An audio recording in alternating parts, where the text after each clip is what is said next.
Welcome, everyone. Thank you so much for joining us today at this webinar. It's very exciting to have you all here, and especially thank you to our speaker, Yoshua Bengio, for being here.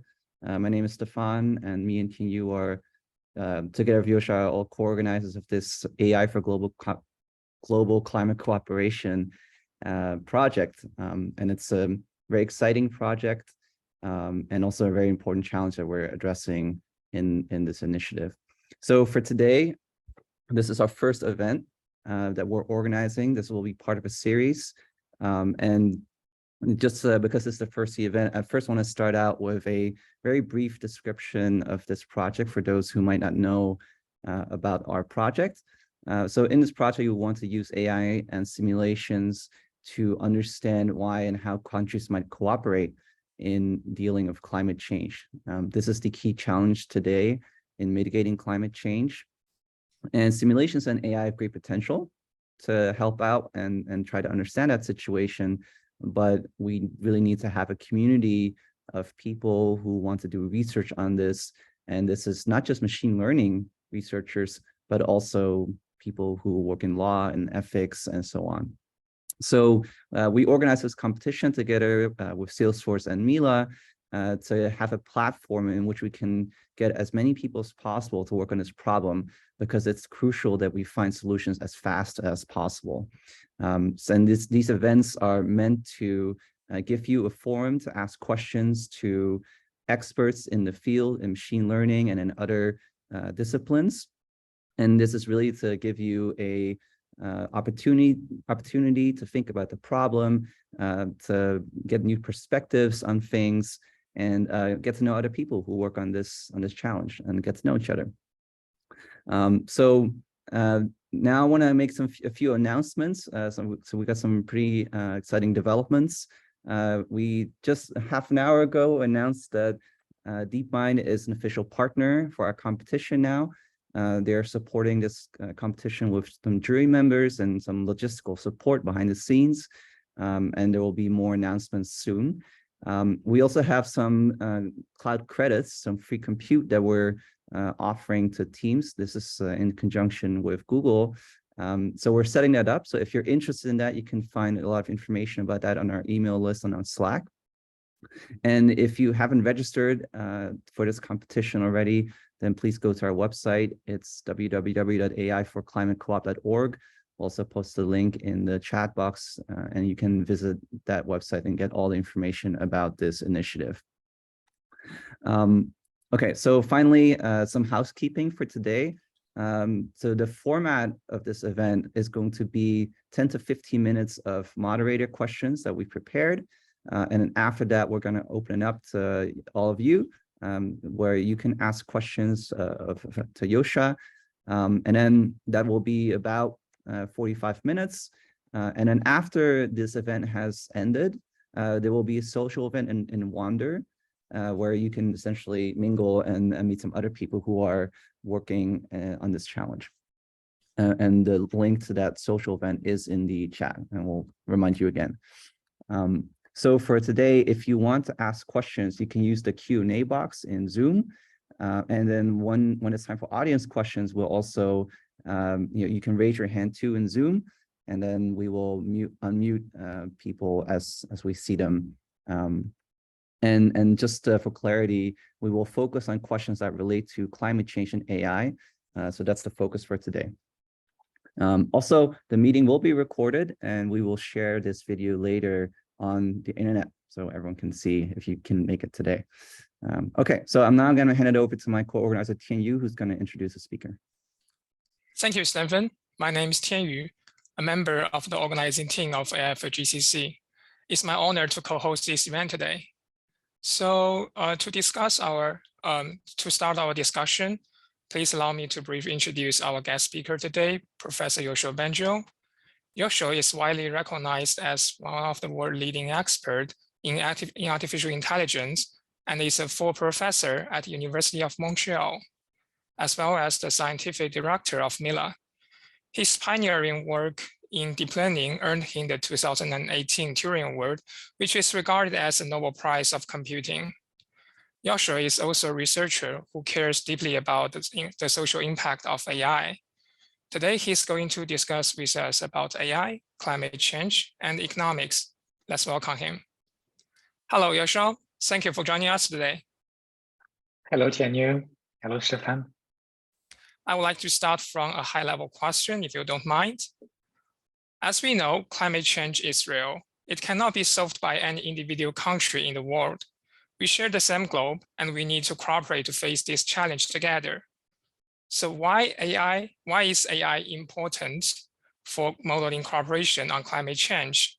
To be specific, what role do simulations and multi-agent reinforcement learning play in AI for climate change?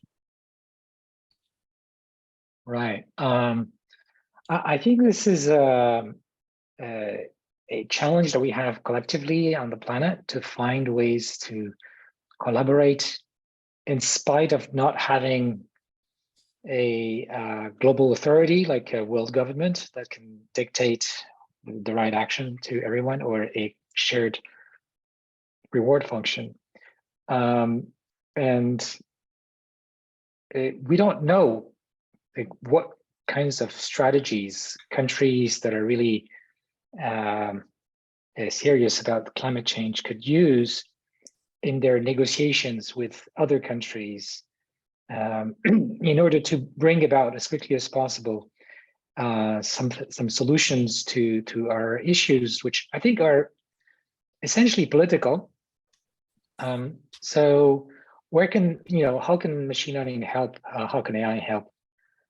There's a lot of work in multi-agent reinforcement learning, where we're thinking about not just one agent learning, but a bunch of agents learning, and they can have a different reward function. Maybe some countries care about the effect of climate change in their country, and they may have different economic situations and so on. So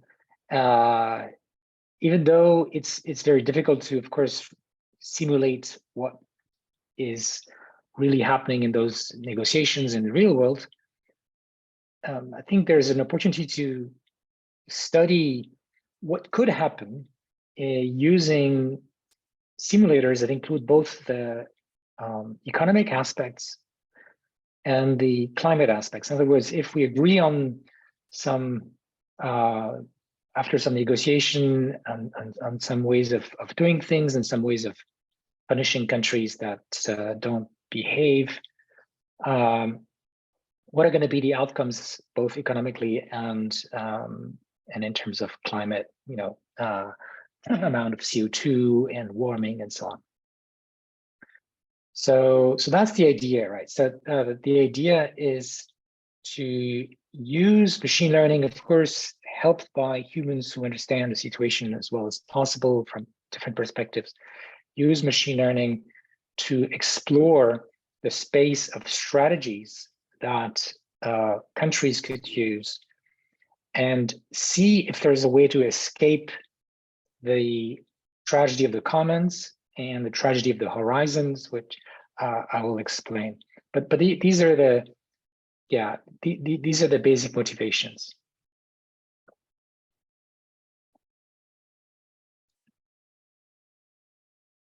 Theoretic questions, right, around cooperation and so on. And reinforcement learning is a very promising framework. We've seen in recent years that there's many amazing successes that people have achieved, right? But yet, it's not so clear, perhaps, what the right framework is, perhaps, like, what goes into that solution framework.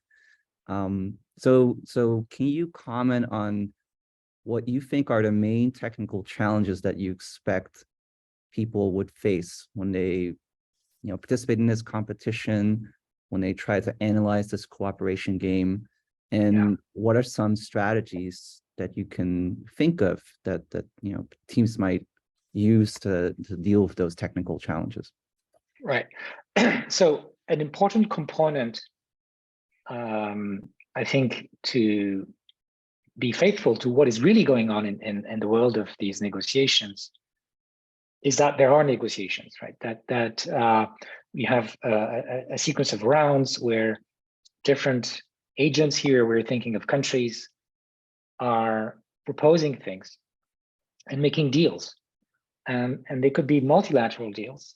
In fact, we probably need to have coalitions of countries that agree on some things. And there could be multiple coalitions. All kinds of things can happen when you let these learning agents loose with a simulator that tries to approximate what would happen under different scenarios. So that's one aspect.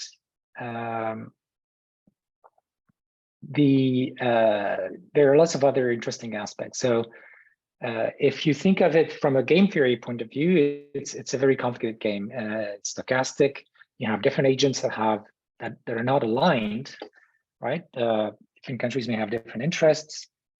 They might not even be rational. So that's something that's actually not obvious how to put it in the simulation. But one way in which they're not rational, but quote unquote, is the horizon issue.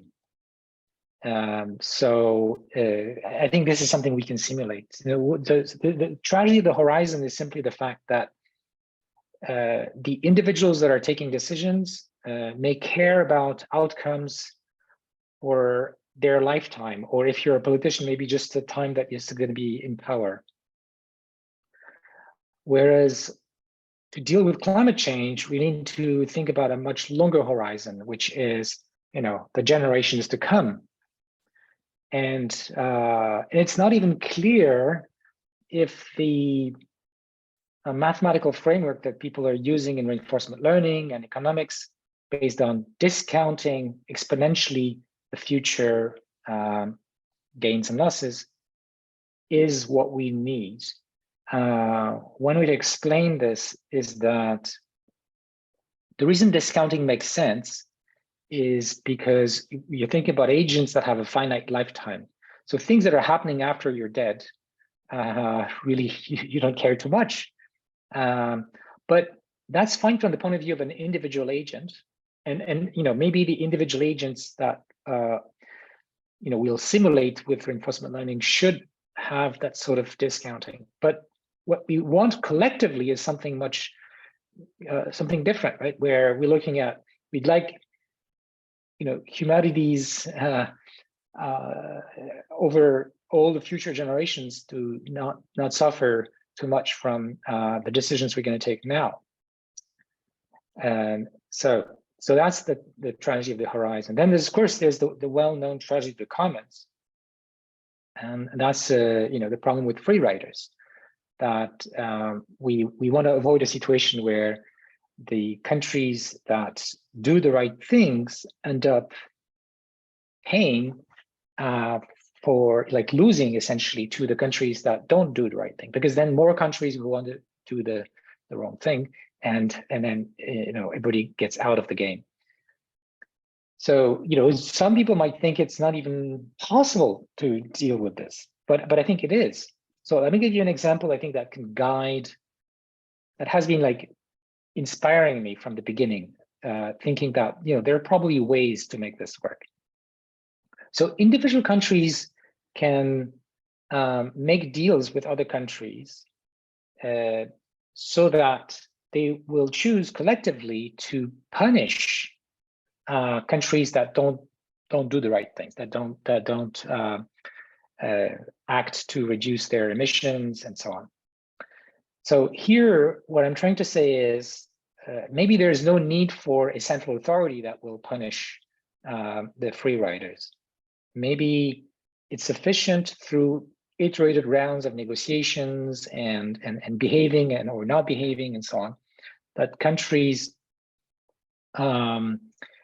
set up the right trade tariffs, for example, so that it will become not profitable from all the point of view of the reward of a given country to ignore the climate issue, to not do the things that need to be done, to not increase the price of carbon. And you can think, for example, so it's not just carbon, right? So we have the economy. So we know that countries need each other to have to pay things cheaply, because we can buy things cheaper from outside, lots of things, our own country. But if the other countries are saying no, we won't buy from you or we will put a very high tariff, and we won't sell you whatever unless you abide by this agreement, then the nature of the game would be changed, and even a country that might be tempted to be a free rider then suddenly will see that its best interest is to go with those deals. So this is a very high level picture, right? We don't really know precisely how to make this work, but that's where having machine learning to explore strategies that individual countries could use. So these are strategies for negotiation, but also acting in the economic environment, things like tariffs, for example. And then the space in which these countries are acting now is not just the economic decisions, but also the terms of deals that they might make with other countries, which is kind of complicated. But this is where we are hoping that people will come up with frameworks to define the language of these actions that the countries could take, such that we can be sufficiently realistic about such negotiations, and hopefully machine learning can help us discover strategies that would work, and then we could use that to guide actual human negotiators and give them some sort of advice. So that's the idea. In terms of challenges, in addition to what I talked about, maybe one of the challenges, negotiation or not, that I think is most serious is the amount of uncertainty about the future. Really, the climate simulations that we have are not certain, and they contain a lot of stochasticity and randomness, and things could actually be much worse than what those simulations are showing us. There could be effects that are not being taken into account, and then of course the usual complexity of having multiple agents in multiple multi-agent reinforcement learning interacting with each other and not knowing how the others will react in the future, and the kind of dynamics this will create. This is a lot of complexity and uncertainty. So yeah. Yeah, thank you. Yeah, indeed. I also believe this challenge is not only common reinforcement learning challenge, because the scenario that we face is not simply related to natural science, not simply related to climate science, but also very related to our real life, about humanity. It's more complex than natural science stuff. So what social aspects of AI should participants make sure to consider in their submissions? Yeah. Well,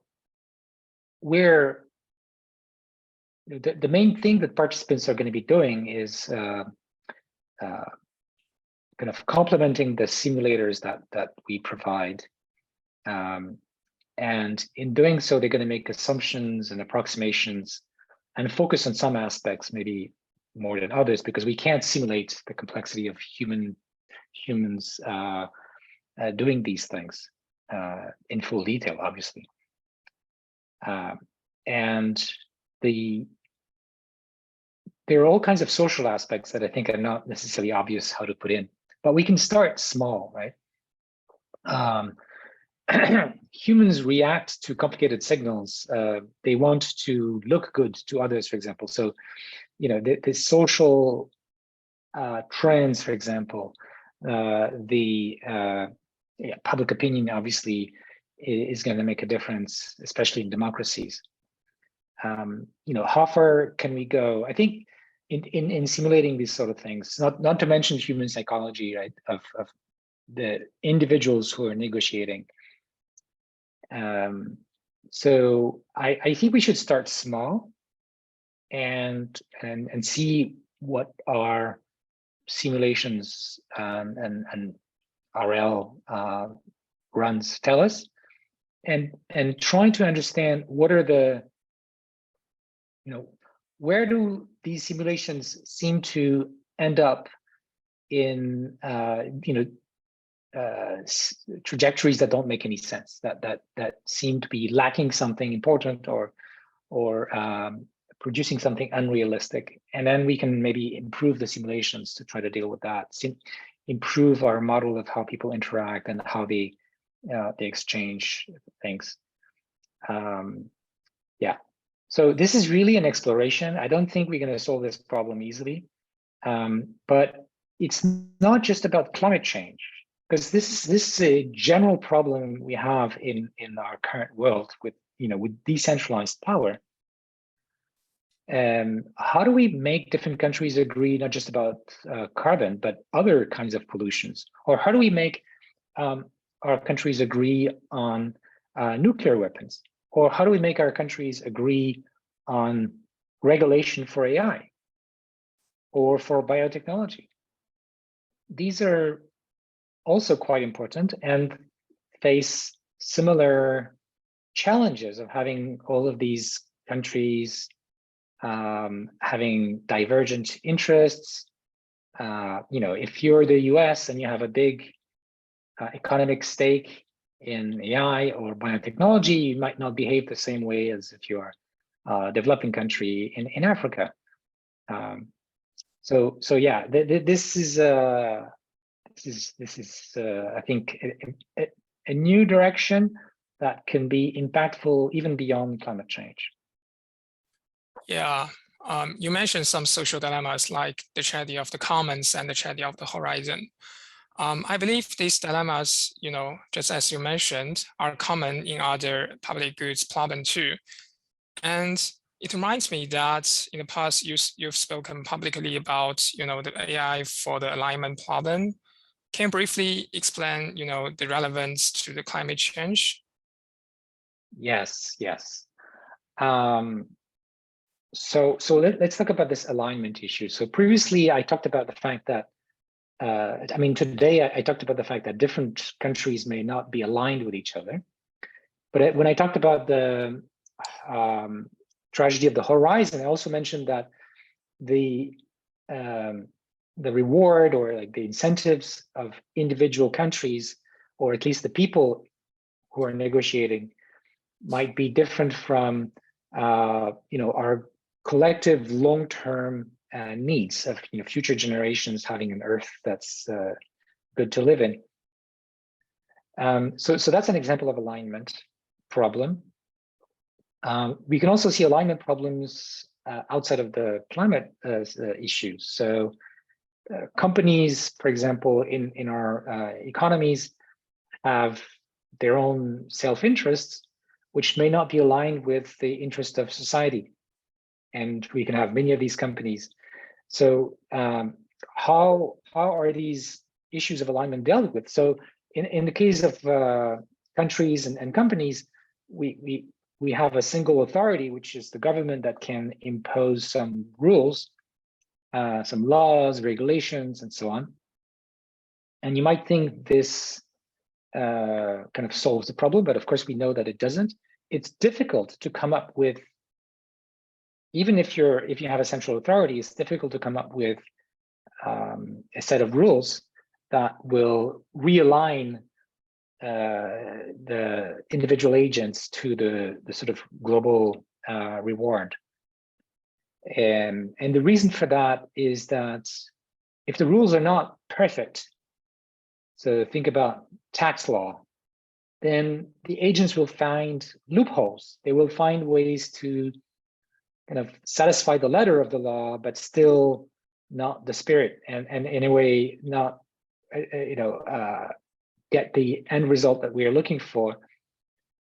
So even in this case where there's a central authority, it's not easy to find the deals, the regulations, the rules that are going to work. And in our case with climate, as I said earlier, it's even worse, because now we don't even have a central authority.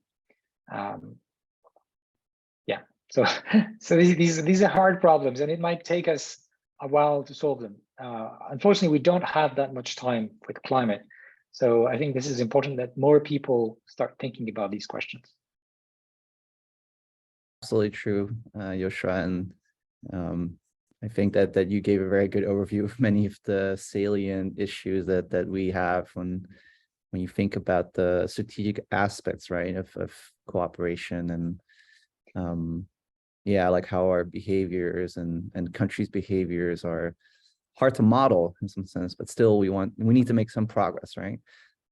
Any progress is better than having zero. And I think I think like if you listen to all these discussion points you've raised, right? We've heard about the tragedy of the commons, tragedy of the horizon, and there's a very strong sort of undercurrent here where there's both a technical challenge, right? Like how do you even run your RL agents, or how do you train your deep neural networks if that's your sort of framework, right, for your solution? How do you even train those properly? But then there's also a question of that's much more social, or has to do with law, right? Like what is the right discount factor? What is the right framing for discounting? And so on, right? And so to me, that also really tells you that we need to work together with people who are not machine learning researchers, let's say. Yeah. So that's a little bit of a segue, because we're basically we've finished the first part of moderated questions. So now we want to open it up to the audience. So again, I encourage everyone to ask questions in the Q&A box in Zoom. There's going to be a button at the bottom of your screen, hopefully. So if Zoom works the same as it does for me, for you guys. You can also raise your hand if you prefer to go on audio. Yeah, so you can click raise your hand, and then we will unmute you in whoever comes first. If you ask a question audio, please keep it brief.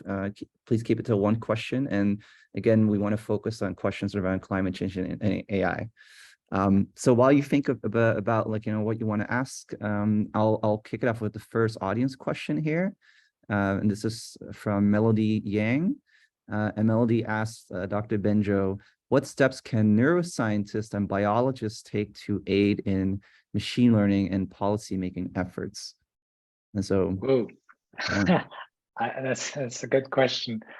I'm not so sure. I mean, really, the kind of challenges we've discussed involve machine learning, involve economics, climate science, political science, mathematics, game theory. But neuroscience, I don't know. I think any one of us, especially if you're like a concerned citizen and you read the news and you try to keep track of the climate negotiations, can come in and and share thoughts about it. So I would encourage that person to get involved in the discussions that are taking place in academia or outside, and maybe find a niche where they think they can contribute in some sense. But I'm not sure exactly how. Just maybe it's a suggestion. Like, do you think that models of bounded rationality from neuroscience can be useful in this project? Oh, I see where you're going. Yes. So there's another aspect that I think neuroscientists have been studying, which is, and I mean, related to this discounting thing. Like, so animals don't seem to behave according to an exponentially discounted reward. And yeah, so I think better understanding the way humans in particular discount the future is something that has been studied in neuroscience. Understanding, the rational or not aspects is also interesting, and I think it has a lot to do with the fact that humans are not necessarily optimizing what economists assume. I think so. Bringing a bit of that into the picture might help our simulations to be more realistic and end up being more useful. Okay, great.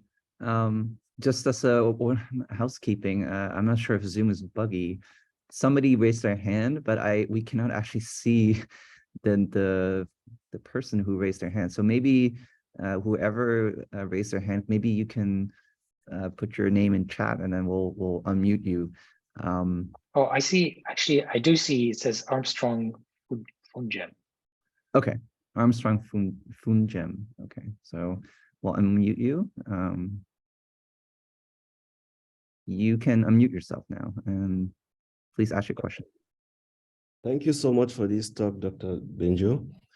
My question concerns predicting climate, like the futures. We know it's a complex phenomenon you're dealing with, and it involves a lot of stakeholders. And you've been talking about other key players, but I did not really hear how you bring in cultural anthropologists, people who have studied the way different people behave at the local level to keep this climate in a reality. And these are key players that should not be neglected. What features do your models truly take into consideration to do this kind of prediction if we have to neglect some other aspect? I'll just give a concrete example. In the West, they produce a lot of waste. 10 years down the lane, it becomes a garbage, and most African countries suffers those dumping. They become the recycle bin of those things, and they are not properly treated. It becomes a circle, because whatever happens, wherever people do things, let's say from the most remote area to the global Southwest, affects the entire planet. So how do you bring all these stakeholders in consideration to make a solid model? Thank you. That's a great question. And it's just an example of the many different aspects that could be incorporated in the model. The issue is there are so many things we could bring in. We have to make choices. So what aspects of how the world works at that level, whether that matters for climate negotiations, needs to be brought in. The more complicated the model, the more expensive and slow the simulations. So I think people like anthropologists, and social science can really help by being part of the discussion about what we should put into these models. And I think the way to think about this is, do we see a potential causal connection that would, impact the climate negotiation, if we care about climate negotiation? And maybe there is. So people who understand, say, local cultures and how people react to the situations that are arising, like the pollution issues you mentioned, I think definitely should be thinking about how that might affect the negotiations. But it's not like there is one model. Like the whole purpose here is to encourage different groups to build their own model, right? Their own simulation. So we don't know what the right answers are to these questions we've been discussing. And so we want a diversity of groups of researchers, scholars to come together with maybe different ways of thinking about the problem. And then hopefully using similar metrics to compare the outcomes. So we can share notes and find what, communicate with decision makers about the things that seem to be most promising. Okay. Thank you so much. Thank you. I think there are some other questions coming through. I guess it's asking in rise n, the reward function is a function of, consumption per capita. Economics researchers tend to define a simple utility function, which is like, the reward function in rise n. the utility function has some nice properties such as convexity and monototic increasing. However, I don't think such simple utility function is realistic. How can deep learning help on this? Yeah, that's a great question. In fact, it goes back to the reason we are interested in using things like deep reinforcement learning to try to address, to explore solutions to the challenge of negotiation. And I think a lot of the reasons why economists have chosen particular formulations, mathematical formulations like typical utility functions, is that they make the mathematical analysis easier or even possible. But as soon as we enter the realm of kind of using multi-agent reinforcement learning with deep nets under the hood, we're not limited to those considerations. The the reward function could be anything. So we can like pack all kinds of complexity in there. And if you think that the typical utility function, say in RICE N, is not appropriate, then you can book something that's going to be more realistic. So yeah, this is a big part of the motivations. Thanks a lot for asking. Okay. Yeah. So another question comes from Maximilian Puelma Tuzel. I hope I pronounced that correctly. I apologize if I didn't. And Maximilian asks, how well we evaluate negotiation rules depends on the agents we use to play within them. How might we design agents such that they better reflect nations as agents? If there was good data, it could be an imitation learning problem, but we might not have that data or not enough. Yeah. So yeah, any right. thoughts? So first of all, the way that we have planned to evaluate the kind of negotiation rules or negotiation strategies that different groups are going to come up with through machine learning is sort of global economic and climate figures, right? So how are we doing in terms of carbon, in terms of warming and other climate risks? How are we doing economically, right? Over different horizons, right? So it's not like there's going to be a single metric. So I think we do have a reasonable handle on that question. How to design the agents so that they better reflect nations as agents. Well, that's part of what we are hoping that the different groups entering the competition are going to be exploring. And as we already discussed in previous questions, there's so many aspects you could bring into. At the same time, there's a trade-off. If we end up with something simple, it's going to be easier to interpret what is going on. But if it's too simple, it might not be realistic, so it might be useless. So yeah, obviously we don't know where is the good trade-off and what aspects are more important. That's why we need a competition and many different groups and organizations exploring different ways to address this. Right, and maybe as a follow-up thought on that is like, we might not have a single unique best model of policymakers, right? Because there's different systems of governance in the world, and right, and so it's not even clear that the single model is really the right approach, right? Like maybe you need different types of governments, different types of countries, and it's that's a very good point. Yeah, maybe there's no unique answer here. Yeah, so there might be, I mean, one of the aspects I discussed earlier is that different agents in these negotiations have diverging interests. And you can see if you're a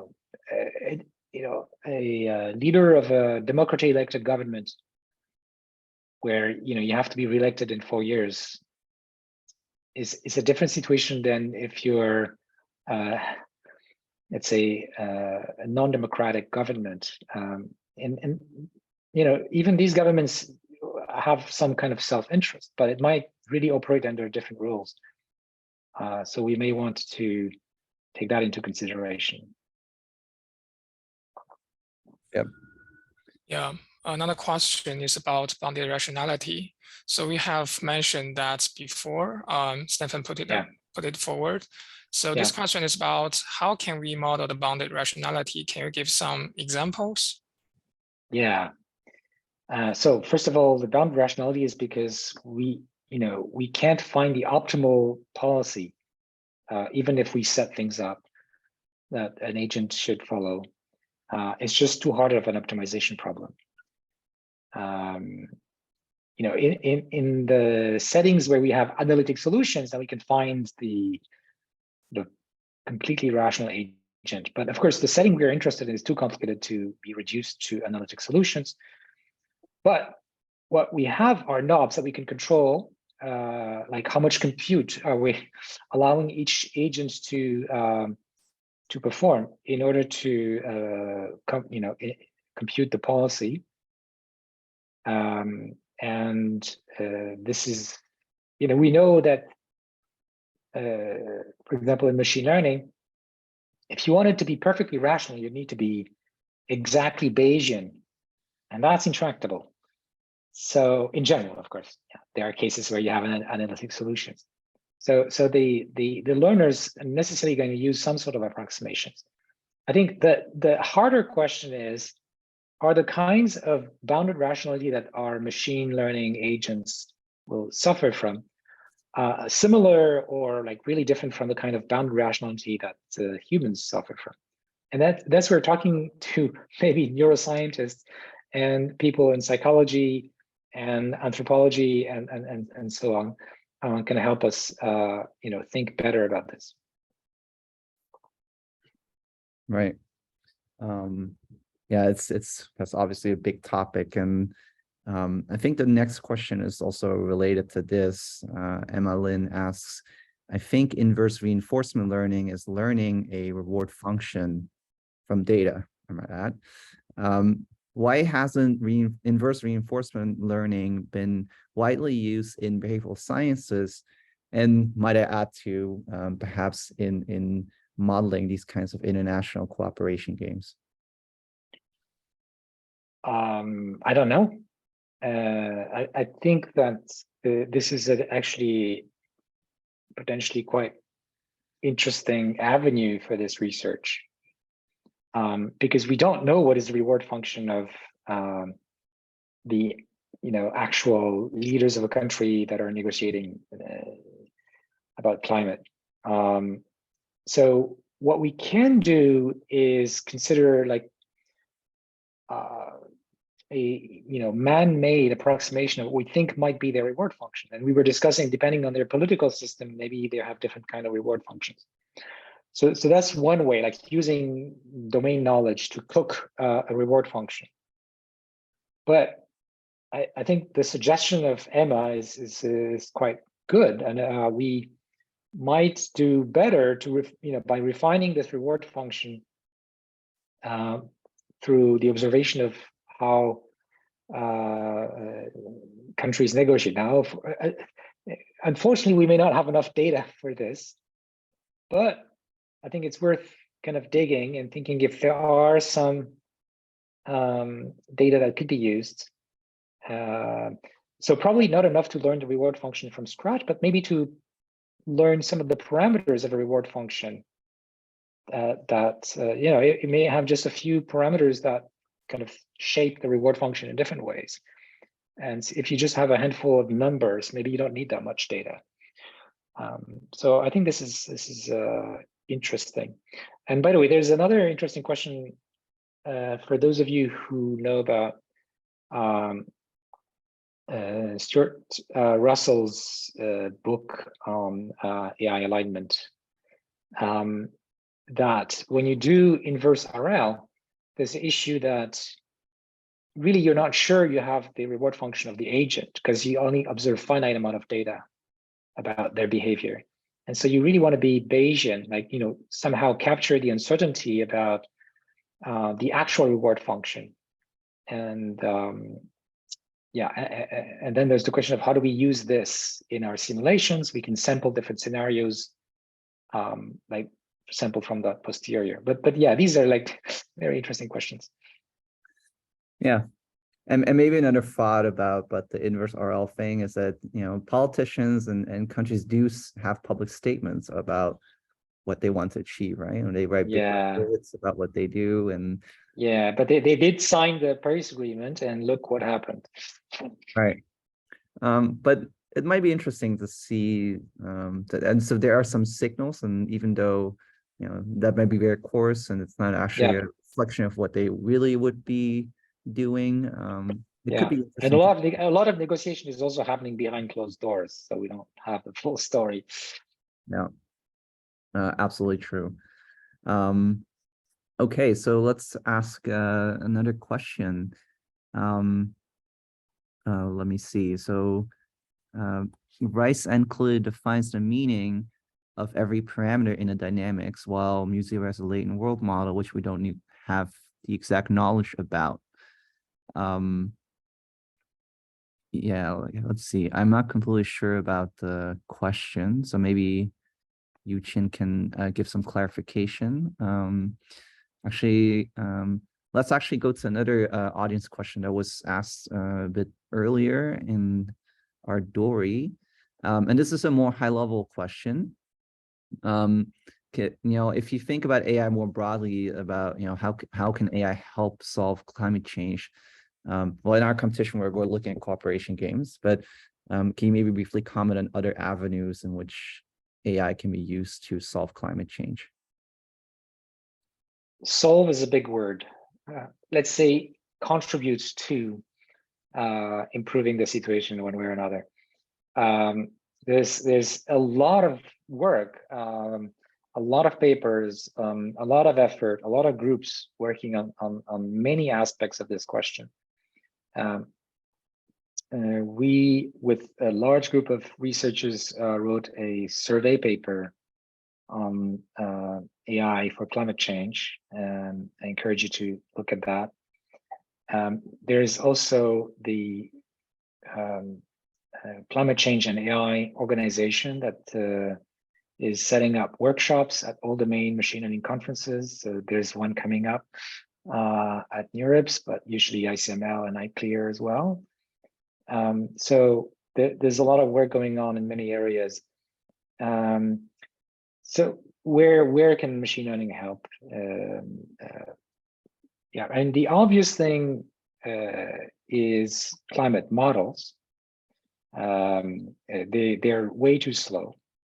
And there's a lot of work in trying to make them faster. And this can be used in many ways. For example, in better predicting policies for managing energy, especially if you look at shorter term impact. So like that's more like weather forecast in some sense. In general, we can use machine learning to optimize our decisions. So if you have to make different mixes of different types of energies, you can use machine learning tools. You can use operations research tools, optimization tools, in order to plan a way to take these decisions that's going to be as efficient in terms of energy consumption, and especially in terms of the carbon impact, because different sources of energy might have different carbon footprints. One of the things I'm interested in, and several people in my group are working on, is also the use of machine learning to help design new materials, or maybe even use synthetic biology to come up with better, more efficient ways to store carbon, to store energy, to capture carbon. So this could be potentially game changers. There are people who also work on using machine learning to help with fusion reactors, which are not yet commercially viable, but might become. There's a very difficult control problem there. There's like really at least a dozen different areas in which machine learning can be used. In my group, we also worked on using machine learning to help, let's say, make the issue of climate change better understood by people at an emotional level using visualization tools.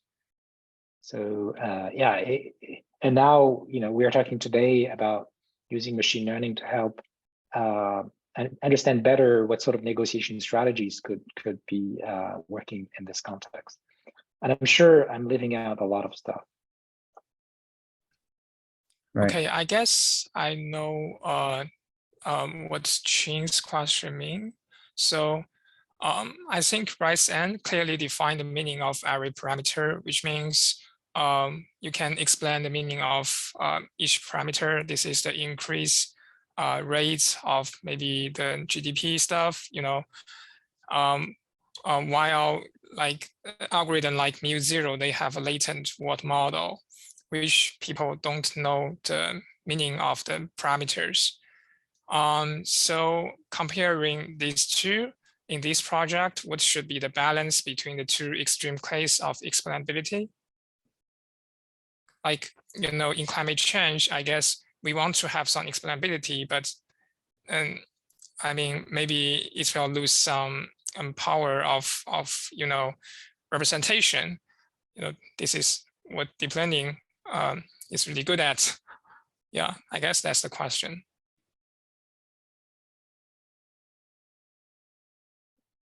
Yeah, I agree that there's a trade-off in general in AI with putting a lot of domain knowledge in the model. If you want to do model-based RL, mu0 puts almost zero knowledge. But in our case, because we care about kind of interpreting the results and also taking advantage of the huge amount of work that's been done by economists and climate scientists, I think we're more on the side of taking a handcrafted model. And these people also use data to fit parameters in their models. I see. So the next question is about how do you see as the top AI areas for direct impact in climate change, like beyond monitoring? Oh, but I think I just answered that question before. Yeah, I think so. Stephen, I guess we are almost here. Do you think we can take more questions? Yeah, we have about 7 minutes left. So let's talk a lot about another more meta question. So, in AI, there's also a discussion around the carbon footprint of using AI itself, right? Right. There's a lot of stories about huge models that take a lot of compute time to train. So can you maybe comment on, specifically for this competition, right? How do you think about the carbon footprint of running these simulations? Is there any perspective of how we should, weigh that against the benefits, cost and benefit analysis of running these simulations? Yeah. Maybe what are some mitigation strategies that people can use to reduce Thanks for asking the question. I think that there's a general question, not just for this competition, of the trade-off between the benefits that AI can bring in a particular problem and the carbon footprint of running huge simulations, GPUs that spend a lot of energy. So I think I don't think it's generally easy to come up with a numeric way of balancing these things, but we can move in that direction. One of the important aspects of this is monitoring. I don't think that people do a good job yet of keeping track of their energy, their carbon footprint when they use machine learning, especially with GPUs or TPUs for that matter. So in Mila and with other partners, we've written a piece of code for Python users called Code Carbon. That is a library you can import to help you keep track of the carbon footprint of the computations you're running on GPUs. Depending on where you are in the world, the mix of electricity, from different sources that are, producing a lot of emissions or not at all, like in Quebec, for example, where we use mostly hydro, you will have a different footprint. And so I think having people already kind of keep track of that is a good step.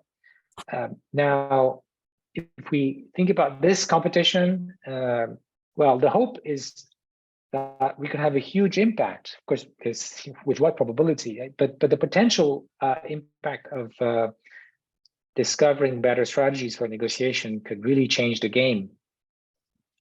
So personally, I think that it's really worthwhile to do that kind of research. Also, one thing to keep in mind about the carbon footprint is that what is really expensive, if you read in the media about the carbon footprint of AI, what is really expensive is the very large scale usage of trained models, where you have millions or billions of people indirectly using that code. So if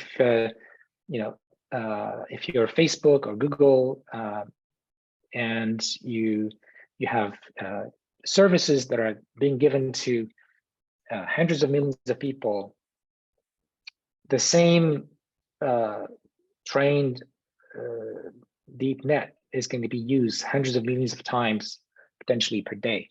And that's where most of the energy consumption due to AI is coming from. It is not coming from training those models, even the very large ones, because there's not that many researchers doing this, and they don't have the money for doing it anyways. And the companies that are doing it, there is a cost, but it's really small compared to the actual deployment, where you have lots and lots of calls to that neural net that are being made every minute, right?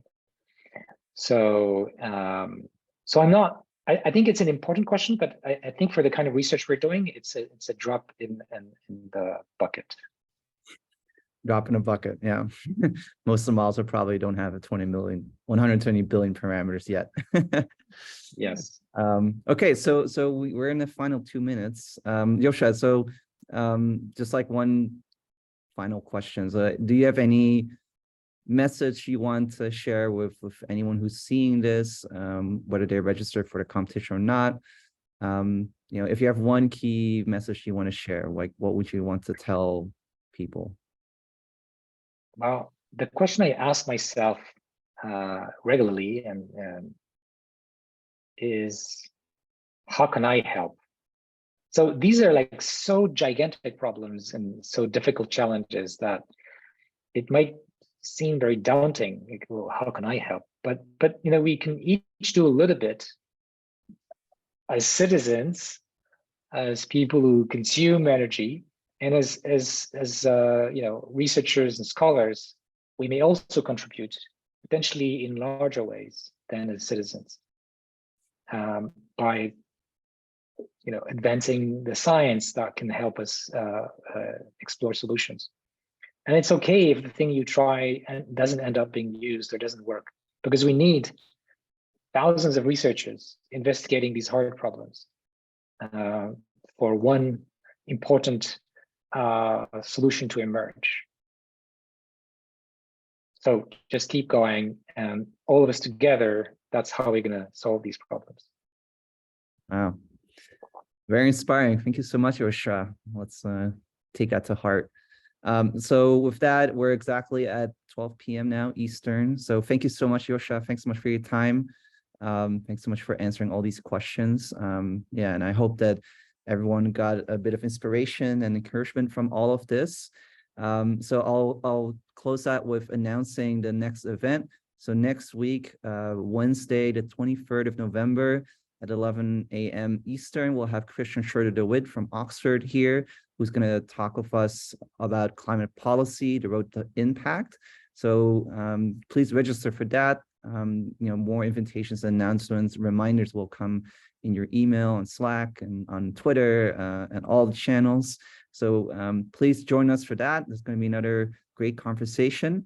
And as announced, we will now have a social event on Wander. So we'll post the link again in chat. And yeah, thank you so much for tuning in. Thank you so much for listening. I hope you got something out of this that will help you and be inspired. And yeah, we'll see you next week. Thank you so much. Yeah. And thanks for organizing. Bye-bye. Thank you. Bye.